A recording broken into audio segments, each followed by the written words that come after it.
तो स्वागत है दोस्तों आपका बेस्ट प्रिपरेशन विद अनुराग में। हम लोग बीएड में शैक्षिक तकनीकी के तहत शिक्षण और अधिगम की तैयारी कर रहे थे, जिसमें शिक्षण को हमने समाप्त कर दिया था और अधिगम की जो बात करते हैं तो अधिगम भी आज हमारा समाप्त हो जाएगा। थोड़े इक्के दुक्के दो तीन पॉइंट है, उसके बारे में हम डिस्कस कर देते हैं, उसके बाद फिर ये हमारा जल्दी से समाप्त हो जाएगा। फिर अपनी प्रक्रिया में हम लोग आगे बढ़ते हैं। तो आप लोग क्रमबद्ध ये वीडियो देखते रहे, आपका ज्ञानवर्धन होगा। मुझे इतनी उम्मीद है कि अगर आप वीडियो देखेंगे तो पक्का आपका ज्ञानवर्धन होना ही होना है, ठीक है ना। तो चलिए, आज की जो हमारी टॉपिक होगी, उस टॉपिक का नाम है आपका अधिगम की मानसिक प्रक्रियाएं या क्रियाएं। अधिगम की मानसिक क्रियाएं कौन कौन सी हैं, उसके बारे में कभी कभी आपसे क्वेश्चन पूछेगा। तो याद रखना कि जो अधिगम के बारे में हम चर्चा कर रहे हैं, तो अधिगम की क्या हम बोल रहे हैं, मानसिक क्रियाएं। क्या? मानसिक क्रियाएं।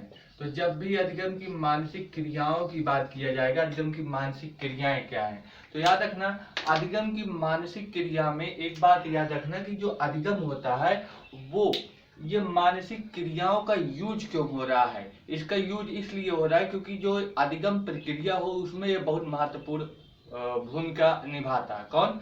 ये जो मानसिक क्रियाएं हैं। तो मानसिक क्रियाएं जो होती हैं अधिगम की प्रक्रिया में महत्वपूर्ण भूमिका निभाती है। पहली बात क्या हमने बोला, पहला पॉइंट बोला कि अधिगम की क्या, अधिगम की प्रक्रिया में, तो अधिगम की प्रक्रिया में महत्वपूर्ण भूमिका निभाती है। तो इसको लिख लेते हैं कि अधिगम की प्रक्रिया में क्या करेगी। हमने बताया कि महत्वपूर्ण महत्वपूर्ण क्या करेगी, भूमिका निभाती है।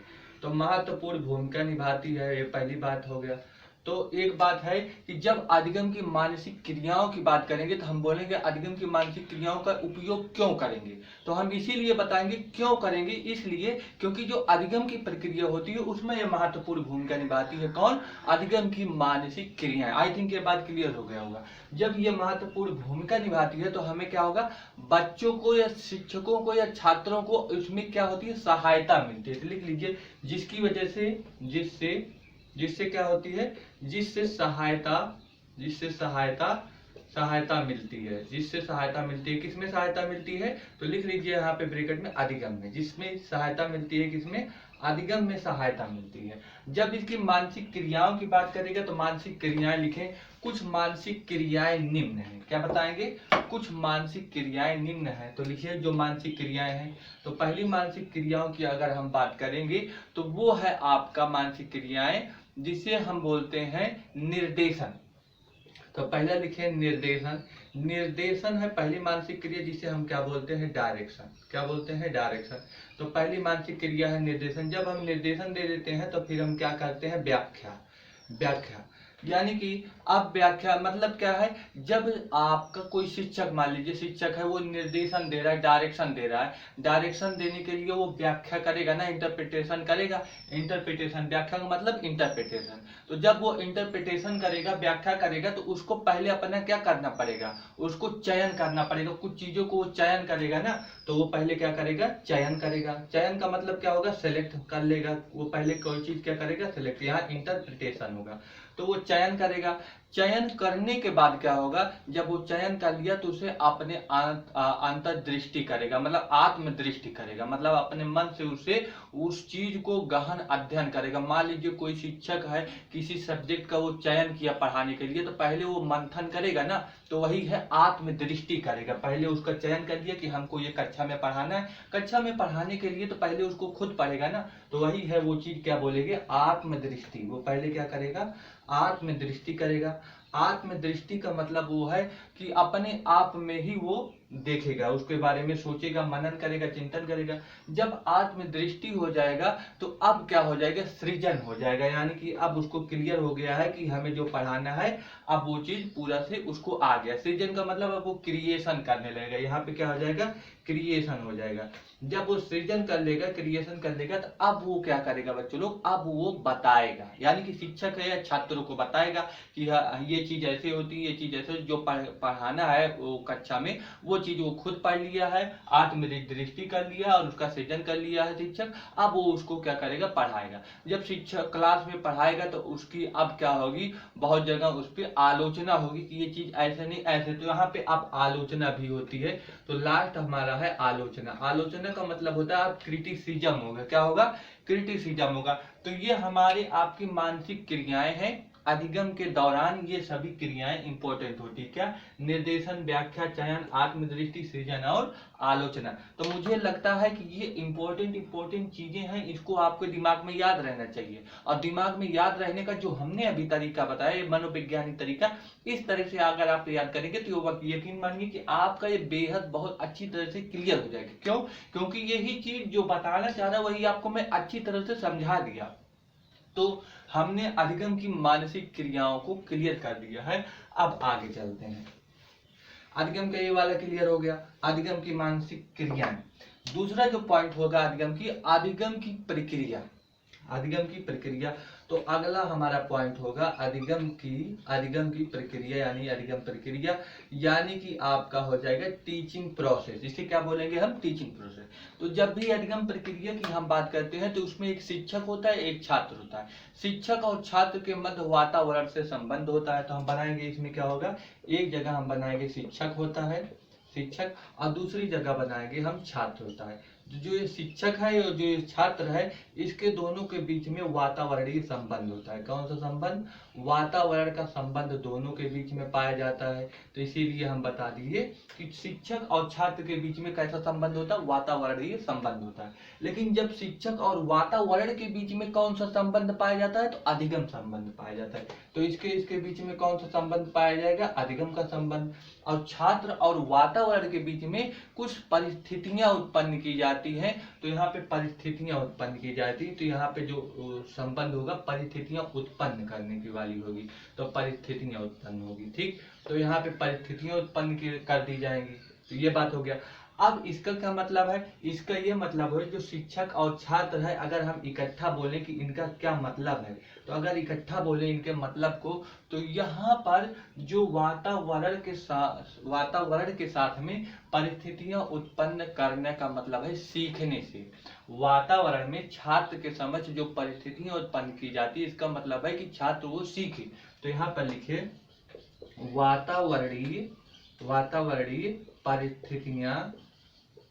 वातावरणीय परिस्थितियां किस लिए? हमने अभी बताया सीखने के लिए, सीखने हेतु यहाँ पर होती है। अब ये वातावरणीय परिस्थितियां सीखने हेतु कैसे होगी? जब हम शिक्षण विधि का उपयोग करेंगे। कौन से? शैक्षिक विधि का। जब हम शैक्षिक विधि का क्या करेंगे? शैक्षिक विधियों का उपयोग करेंगे। तो शैक्षिक विधि या शिक्षण विधि का जब हम क्या करेंगे? उपयोग करेंगे, तब हमारी यह परिस्थितियां बदलेगी, ताकि व्यवहार में क्या किया जाए? परिवर्तन किया जाए। अब अगर छात्र की बात करें तो छात्र में क्या होगा? छात्र में भविष्य की बात की जाएगी। भविष्य में क्या होगा और वर्तमान में क्या होगा? तो एक बात याद रखना, जो छात्र की वर्तमान की होगी, तो वर्तमान में वो समस्याओं को क्या करेगा? समस्याओं का हल करेगा। किसके जरिए? शिक्षण के जरिए। तो वर्तमान में क्या होगा? समस्याओं का समाधान, समस्याओं को दी जाती है, समस्याओं को दिया जाता है। तो वर्तमान में समस्याओं को छात्र को दिया जाता है। और इसका क्या मतलब है? इसका मतलब ये है आपका कि शिक्षण कौशल के जरिए ये समस्याओं को सुलझाया जाता है। भविष्य में क्या होगा? जो भविष्य की बात होगा, जब यहाँ पर वो समस्याओं को हल कर लेगा तो उसको ज्ञान हो जाएगा। तो भविष्य में वो क्या कार्य करेगा? तो भविष्य में जो उसके कार्य होंगे, तो अब वो पढ़ाने का कार्य करेगा, मतलब अब वो ज्ञान देने का कार्य करेगा। तो यहाँ पे समस्याओं को उत्पन्न किया जाता है कब? हमने बताया कि वर्तमान में। और जब भविष्य की बात होगा, तो अब उसको ज्ञान हो गया, तो भविष्य में अब वो प्रगति के लिए कार्य करेगा। तो याद लिख लीजिए कि भविष्य में किस लिए? प्रगति के लिए, प्रगति हेतु, ठीक है ना। प्रगति हो तो कौशल लिख लीजिए, शिक्षण जो भी है। तो ये तीनों चीजों का एस्पेक्ट आप लोग क्लियर हो गया।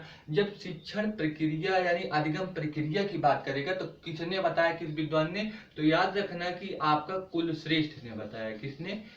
कुलश्रेष्ठ ने बताया है। और कुलश्रेष्ठ ने क्या बताया है? कुलश्रेष्ठ ने यही बताया है, जो शिक्षण होता है, शिक्षण प्रक्रिया होती है, यह आपका एक लर्निंग है, यानी कि यह आपका शिक्षण प्रक्रिया सीखने से संबंधित होती है, शैक्षिक प्रक्रिया होती है, ना कि उत्पाद होती है। उत्पाद नहीं होती है। उत्पाद का मतलब समझे है, प्रोडक्ट नहीं होती है। यह लर्निंग होती है या सीखने की समस्या, सीखने से संबंधित होती है। यानी कि सीखने से जो व्यवहार में बदलाव कर दिया जाता है, जो बदलाव आता है, वही आपकी अधिगम प्रक्रिया होती है। ये बात समझ में आया? किसने बोला था? कुलश्रेष्ठ ने बताया। कुलश्रेष्ठ ने और क्या बताया कि इसमें आप ये ना समझिए कि जो बच्चे होते हैं बच्चों को ही ज्ञान प्राप्त होता है, नहीं, इसमें बच्चों के अलावा बच्चों के साथ साथ आपके जितने भी लोग होते हैं यदि उनके व्यवहार में परिवर्तन आ रहा है तो उसे ही हम बोलेंगे क्या है, अधिगम प्रक्रिया है। आई थिंक मेरी बात अच्छी तरह से आप लोगों को समझ में आ गई होगी। अब इसको हम इरेज कर देते हैं, मिटा देते हैं। तो हमने अभी अधिगम में क्या क्या चीज सीख लिया। देखिए अधिगम में हमने सीखा अधिगम की मानसिक क्रियाएं क्या है, और हमने अभी दूसरा चीज सीखा फ्लो चार्ट के जरिए कि अधिगम की क्रियाएं क्या है। दोनों चीज क्लियर हो गई। ये दोनों चीज क्लियर होने के बाद अब अधिगम यहीं पर समाप्त होता है। लेकिन इन सभी क्रियाओं के लिए एक चीज चर होती है जिसे वेरिएबल कहते हैं, उन चरों की ही आवश्यकता होती है, तो उसको भी समझ लीजिए। तो अगला हेडिंग होगा हमारा शिक्षण में चर। शिक्षण में चर, चर का मतलब होता है बच्चों वेरिएबल। क्या होता है, वेरिएबल। अब वेरिएबल यानी कि वेरिएबल इन टीचिंग की अगर बात करेंगे तो इसमें हम क्या बोलेंगे, जो चर होते हैं वो आपके क्या कार्य करते हैं, वो शिक्षण को क्या करते हैं, शिक्षण को और बेहतरीन या शिक्षण को और अधिक क्रियाशील बनाने का कार्य करते हैं। अगर ये चर नहीं होगा तो शिक्षण और अधिगम की प्रक्रिया भी पूरी तरह से नहीं कार्य कर पाएगी। ये बात समझ में आ रहा है। तो चर में आपके 3 प्रकार के चर होते हैं। कौन कौन सा, एक आपका स्वतंत्र चर होगा। कौन सा चर, स्वतंत्र चर होगा। दूसरा आपका आश्रित चर होगा, आश्रित चर। तीसरा आपका हस्तक्षेप चर होगा। कौन सा, हस्तक्षेप चर होगा। तो ये 3 चर हमने आपको बताया है, स्वतंत्र चर और आपका बताया है आश्रित चर और हस्तक्षेप चर। स्वतंत्र चर का मतलब क्या होता है बच्चों लोग, स्वतंत्र का मतलब इंडिपेंडेंट, डिपेंड नहीं है वो, डिपेंड का मतलब आश्रित, वो इंडिपेंडेंट है इसीलिए स्वतंत्र चर। आश्रित का मतलब वो डिपेंड है तो इसीलिए डिपेंड वेरिएबल, डिपेंड। और हस्तक्षेप का मतलब आपका वही इंटर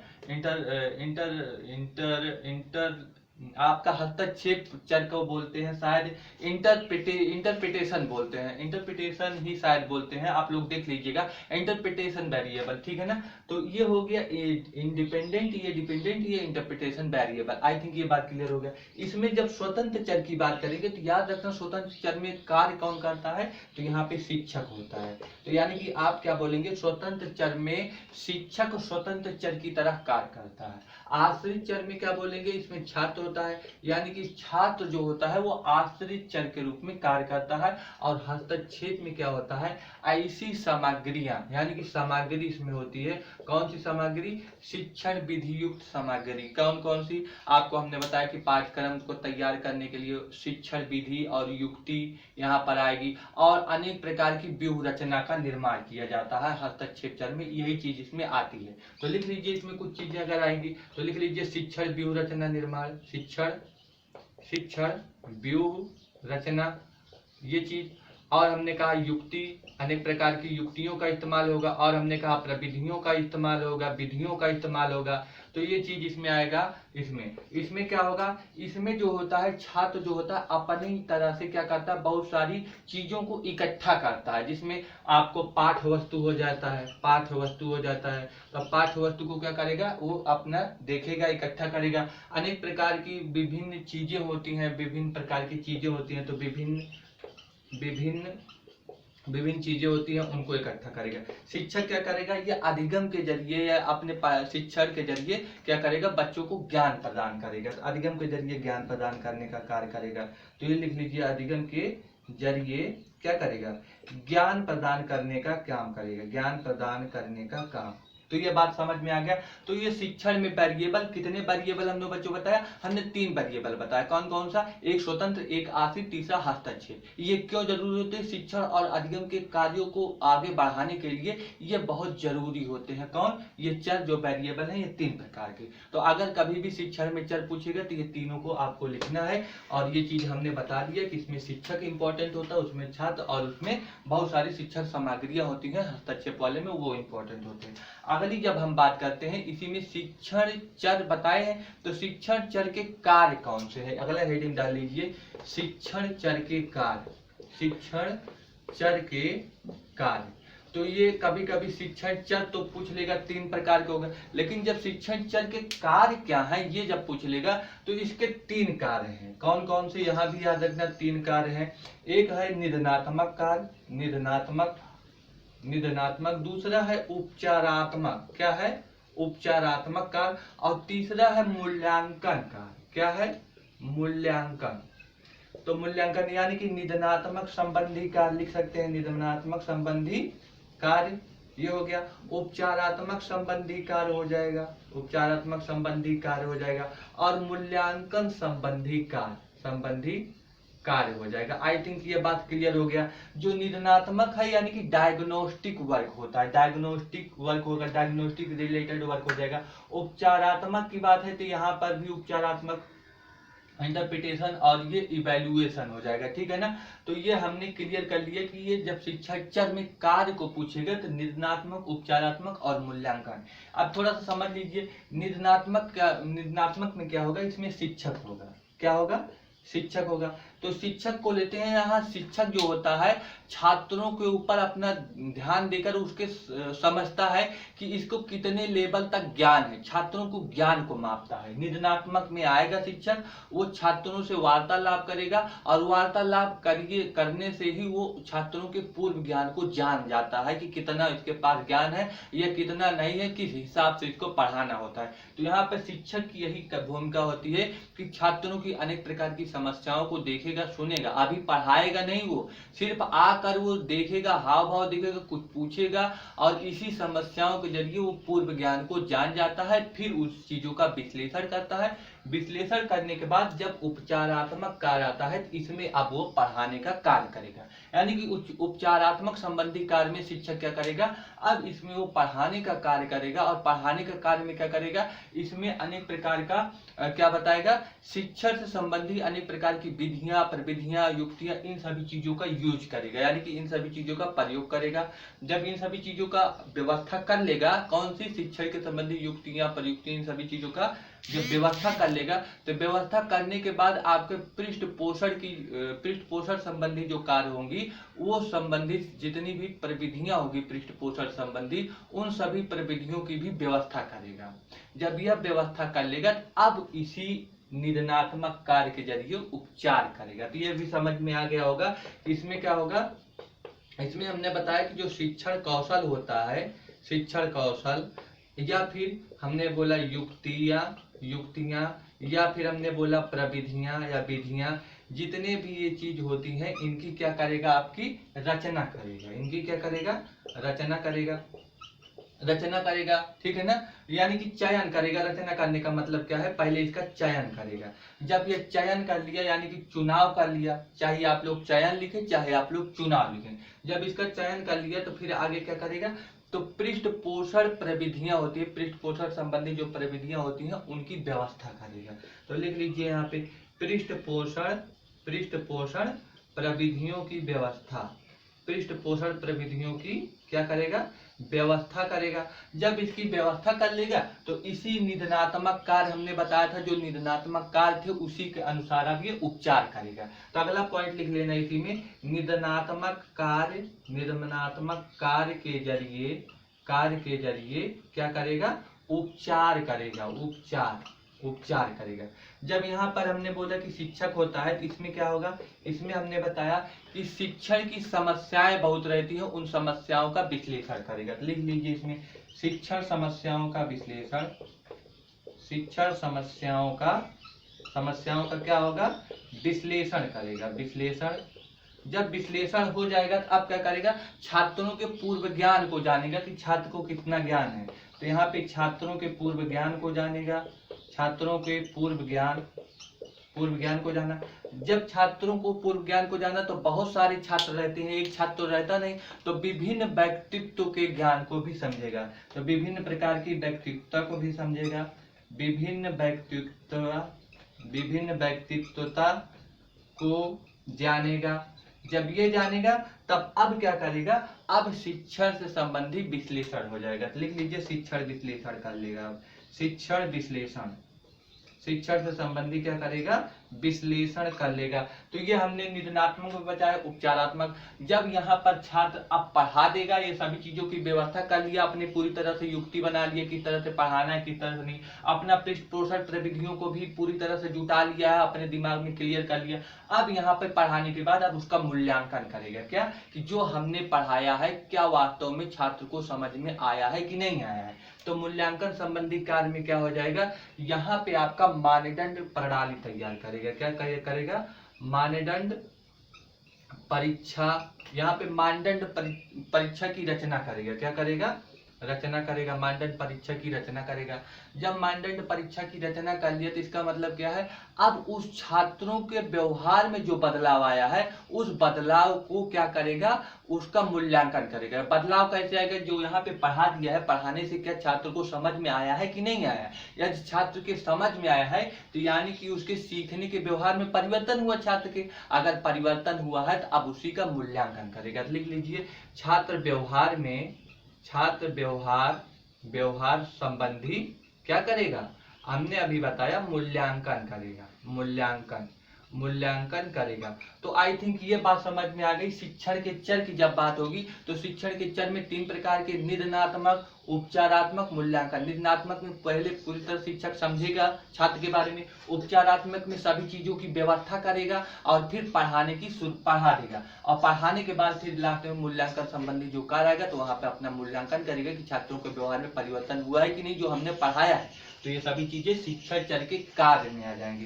तो आई थिंक ये भी आपको क्लियर हो गया शिक्षण चर के कार्य। अब थोड़ी सी और बातें हैं, उनको भी हम लोग यहीं पर समझ लेते हैं। अगला है शिक्षण चर की अवस्थाएं तथा क्रियाएं। तो अगले हेडिंग समझ लेते हैं, शिक्षण चर की अवस्थाएं तथा क्रियाएं, अवस्थाएं तथा क्रियाएं। जब शिक्षण चर की अवस्थाएं तथा क्रियाओं की बात होगी तो याद रखना इसमें भी 3 प्रकार की अवस्थाएं तथा क्रियाएं होती हैं। अवस्थाएं तथा क्रियाएं मतलब फेज की बात कर रहा है, फेजेज कितनी अवस्थाएं हैं। तो अगर यहाँ पे बात करेगा तो 3 प्रकार की अवस्थाएं क्रियाएं होगी। पहला होगा पूर्व क्रिया अवस्था। क्या होगी, पूर्व, लिख लेते हैं पहले लोग तब फिर समझता है इसको, उसके बाद समझाएंगे। पूर्व क्रिया अवस्था पहली हमने हो गया। दूसरा हमने कहा कि अंतः क्रिया अवस्था। क्या होगा बच्चों लोग, अंतः क्रिया अवस्था, दूसरी हमने बोल दिया अवस्था। और लास्ट का होगा पूर्व, अंतः और उसके बाद पोस्ट जिसे बोलते हैं। लास्ट का अंतः क्रिया अवस्था के बाद एक है लास्ट जिसे बोलते हैं पूर्व, अंग्रेजी में इसे पोस्ट बोलते हैं। तो पोस्ट का मतलब क्या होता है, सबसे बाद का होता है, यानी कि लास्ट का जिसे बोलते हैं उसे हम क्या बोल सकते हैं। आई थिंक मेरे समझ में वो चीज क्लियर नहीं आ रही है, एक मिनट। क्या होता है वो, पोस्ट एक्टिव स्टेज होता है, अंग्रेजी तो हमें पता है। अगर हिंदी में अगर उसको बोले अंतर क्रिया अवस्था के बाद पोस्ट को उत्तर बोलते हैं। आई थिंक मुझे क्लियर हो रहा, हाँ ठीक है, उत्तर क्रिया अवस्था लिख लीजिए। इसका होगा आपका उत्तर क्रिया अवस्था, ठीक है ना, उत्तर क्रिया अवस्था। देखिए अगर हम पूर्व क्रिया को बोलेंगे तो यहाँ पे होगा प्री एक्टिव स्टेज होगा। यहाँ पे इंटर होगा, अंतर का मतलब क्या होगा, इंटर एक्टिव स्टेज होगा। यहाँ पे पोस्ट एक्टिव स्टेज होगा, पोस्ट एक्टिव स्टेज का मतलब यस, ठीक है ना। तो ये होती है, इसमें क्या होता है इसको समझ लीजिए अच्छे से, तो उसके बाद ही आप लोग लिख लेंगे, नहीं तो लिखने की भी जरूरत नहीं पड़ेगी। जब पूर्व क्रिया अवस्था होता है इसमें जो शिक्षक होता है वो पहले कक्षा में आने से पहले अपनी पूरी योजना बना लेता है कि क्या पढ़ाना है हमको, क्या नहीं पढ़ाना है। जो पढ़ाना है उसकी पूरी तरह से अपनी पूरी तरह से प्लानिंग करेगा और वो पूरी तरह से याद करेगा कैसे पढ़ाना है, उस प्रक्रिया को भी दोहराएगा। जितनी भी चीजें आएगी वो आएगी पूर्व क्रिया अवस्था में। यानी कि पूर्व क्रिया अवस्था वो अवस्था होती है जिसमें शिक्षक जो होता है वो कक्षा में आने से पहले करता है। कक्षा में आने से पहले क्या करेगा, वो अपनी पूरी तरह से तैयारी करेगा कि किस तरह से हमको पढ़ाना है, क्या पढ़ाना है, कैसे पढ़ाना है। ये सभी चीजें आएंगी पूर्व क्रिया अवस्था में। अंतःक्रिया अवस्था क्या होती है? जब अंतःक्रिया अवस्था आती है तो अब वो प्लानिंग कर लिया है, अब वो कक्षा में आएगा, यानी कि कक्षा में जितनी भी देर रहेगा वो सभी चीजें आएगी अंतःक्रिया अवस्था में। कक्षा में क्या करेगा? कक्षा में अपने लेक्चर को देगा, अपनी पाठ को पढ़ाएगा, पाठ्यवर्ष को पूरी तरह से समाप्त करेगा।